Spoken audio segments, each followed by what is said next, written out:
don't get upset if someone calls you fat. You're much bigger than that.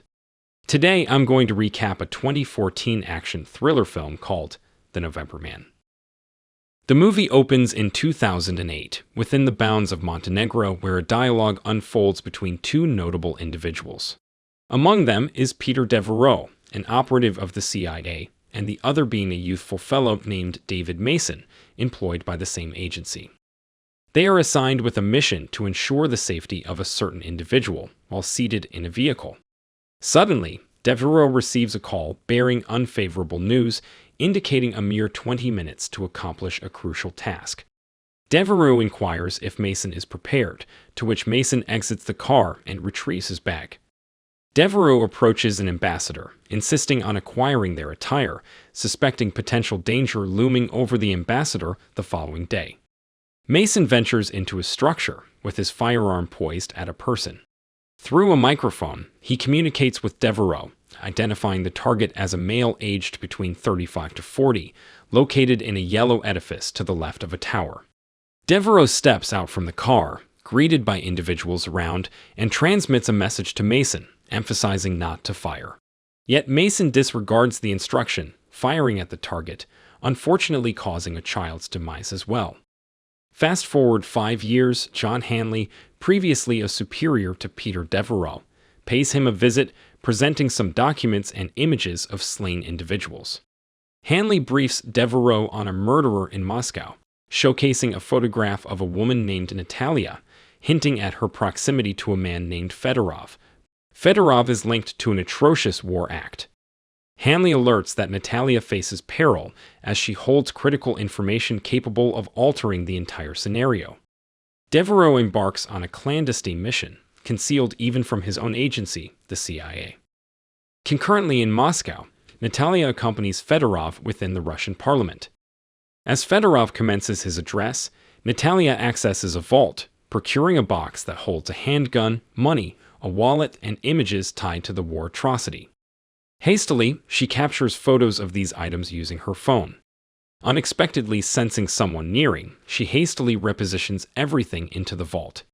Fedorov's eyeglasses are left atop a table, which she hands over to him before departing in her car. He inspects the safe, growing suspicious of Natalia's interference, and commands the SFB, a Russian security squad, to pursue her across Moscow's thoroughfares. They attempt to barricade her vehicle, yet she succeeds in remaining within. Just then, Devereaux enters the fray, and as the FSB unleashes a hail of bullets targeting Natalia, he urges her to re-enter the car. They manage to evade capture amidst the gunfire. Natalia ponders on Devereaux's presence, while Hanley's CIA crew observes the unfolding scenario via drone surveillance. CIA operatives strive to discern the identity of the individual accompanying Natalia, while she too inquires about their daughter Lucy, articulating her longing for both of them. Devereaux inquires about the pivotal name from her, to which she discloses it as Mira Filipova. Without delay, he relays this information to Hanley over a call, who notifies Devereaux about the imminent peril surrounding Natalia, due to one of his operatives, Mason, receiving orders from the station chief to execute her. Soon after, Mason makes his appearance and commences shooting at her vehicle. As she approaches her end, she passes on her mobile device to Devereaux, leaving him shattered.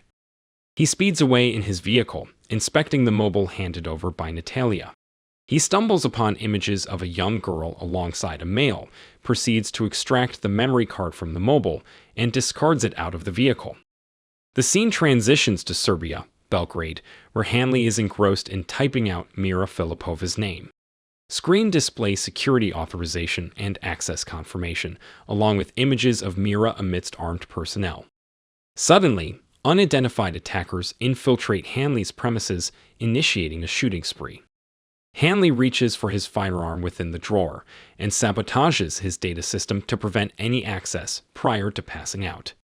In a separate scenario, a CIA operative interrogates Mason on his hesitation to shoot Devereaux during their encounter at the scene of Natalia's demise.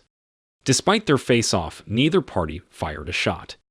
The station chief echoes the inquiry, with Mason articulating that he didn't perceive Devereaux as a menace. The station chief ardently contradicts this, stressing that Devereaux is of the ilk who eradicated Mason's entire squad. He highlights that Devereaux was poised to target Mason, refuting Mason's notion of him being benign. It's evident that both were reluctant to shoot one another, and the chief accentuates the necessity to address this dilemma.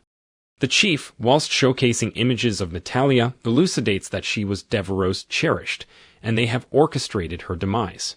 Devereaux, having already neutralized 3 of their agents, is highly probable to persist in this course. The chief mandates Mason to terminate Devereaux, inquiring if Mason holds any reservations. Mason affirms his readiness to execute the directives and departs. He is now resolute in his mission to vanquish Devereaux. Upon arriving in Belgrade, Devereaux initiates his investigative journey, making his way to Hanley's residence. He unravels that the trajectory towards Mira Filipova is intertwined with Alexa Fournier. Simultaneously, an executioner tasked with exterminating Fedorov reaches a locale where an individual briefs her about Mira Filipova's arrival in Belgrade under the UN refugee guise. She has been ascribed the persona of a social worker, going by the name Alexa Fournier. They present her with photographs of a duo responsible for delegating tasks to her. A delve into investigative endeavors unveils that Alexa has orchestrated a luncheon at a hotel with a journalist who is engrossed in collating data on war crimes and Fedorov. Devereaux, too, makes his entrance at the very hotel where their discussion is underway.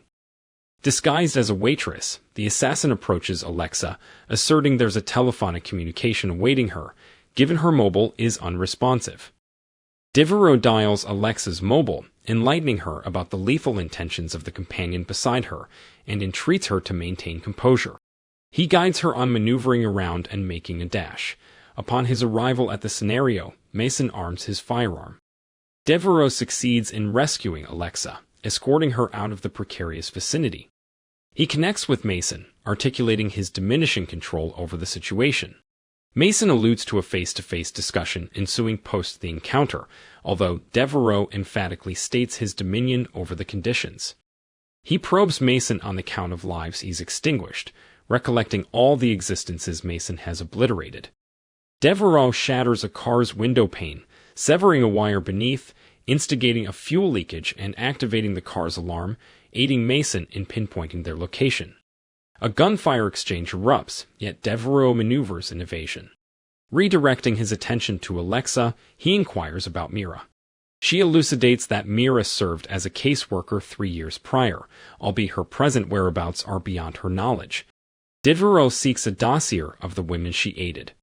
Furthermore, he inquires about a man, whose photograph is affixed on a board. She characterizes him as a malevolent entity, prompting Devereaux to divulge his position as Fedorov's chief aide. In the company of Alexa, Devereaux confronts this individual, apprising him of his quest for intel on Fedorov, driven by Fedorov's directives to eliminate his close confidants, inclusive of the man himself. Unveiling the intricacies, the man narrates about the copious oil reserves in Chechnya, hindered by Chechen insurgents. He recounts a bygone episode involving an assault on a Russian army establishment, orchestrated by Fedorov. With Fedorov's incompetency in managing the venture, secrecy was sought as Fedorov stood witness to their demise. Mason makes his entrance at the site, accompanied by the station chief, who delves into the telephonic exchange between Mason and Devereaux amidst the ongoing mission. The chief enlightens Mason about the deception orchestrated by Devereaux, cautioning Mason that soon the true colors of Devereaux's perception of him will unfurl as he presents Mason with the flash drive. Mason engages with the flash drive on his computing device, stumbling upon photographs of Devereaux alongside Natalia, accompanied by a caption reading, "Lack of discipline." Additional captions are discovered, insinuating Mason's unsuitability for the mission at hand. Devereaux unveils to Alexa the undercurrent conspiracy by the CIA to incite a warfare, with Mira being an eyewitness to Fedorov's malevolent deeds. He fears that an immense number of lives are dangling on the precipice of peril. Upon unlocking the entrance to a residence, they make their way inside, where Devereaux articulates his inability to escort her to his next destination, urging her to seek refuge in a locale where detection, even by him, remains elusive. Alexa establishes a rendezvous with a journalist who escorts her to his domain, embellished with an array of newspapers and photographs. She narrates the tales of numerous girls who have navigated through the terrors of conflict, inclusive of a girl named Mira, embraced in silence. Fedorov had developed a peculiar fondness for her, desiring to retain her as a cherished possession. Unexpectedly, the assassin infiltrates the scene, executing the journalist. Overwhelmed with dread, Alexa dashes away from the dire scenario. Simultaneously, Devereaux reaches the CIA encampment, where Hanley is in captivity. Hanley unveils the reality that Alexa is none other than Mira, who had assumed the persona of Alexa.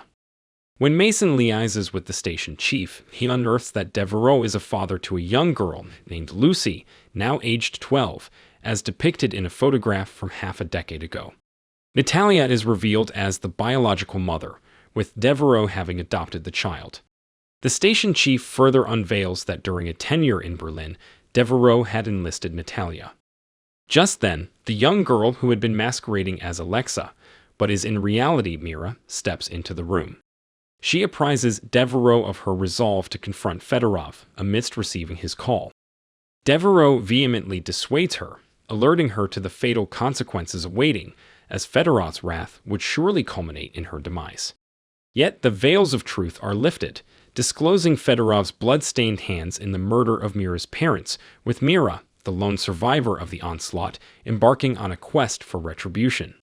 Devereaux, too, arrives at the hotel, overpowering Fedorov's henchmen, although he withholds from delivering the death blow to Fedorov, aspiring to unveil his criminal endeavors to the globe.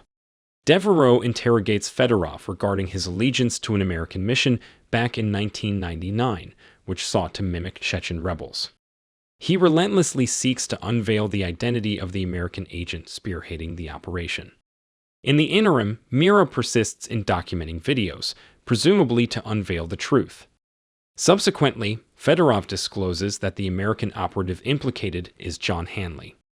Mason, along with his agents, make their way to the hotel, leading to an intense gunfire exchange between Devereaux and Mason, with Devereaux emerging unscathed and Mason significantly wounded.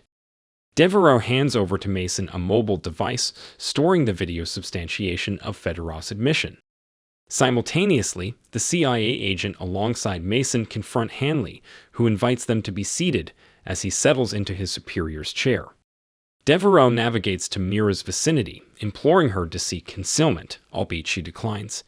He stresses that evasion trumps death, while she implores for her life to be safeguarded. Devereaux endeavors to establish communication with his daughter Lucy, only to be responded by Hanley, unveiling Lucy's abduction by him.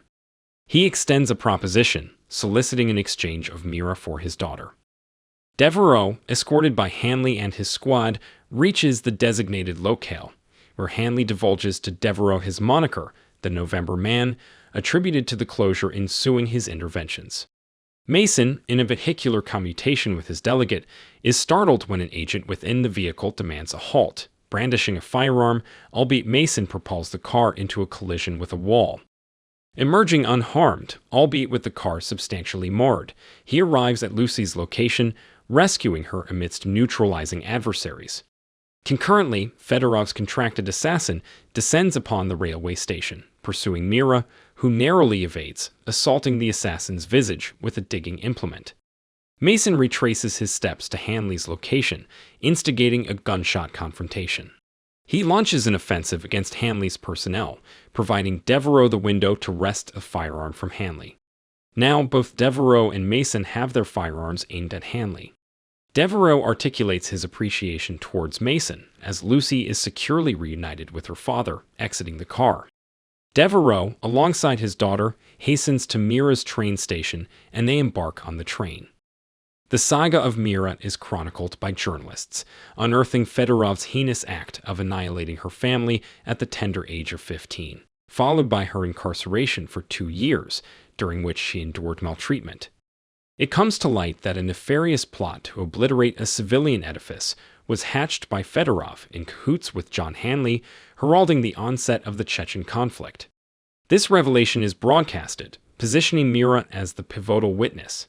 Conversely, Fedorov, albeit alive aboard a vessel, meets his demise at the hands of an unidentified attacker, plummeting into the waters. If you enjoyed this video, don't be shy to hit the like button, and if you disliked it, hit the dislike button twice, just to be sure. It would be best if you watched the whole movie. Thank you very much for watching. Please subscribe for more videos like this.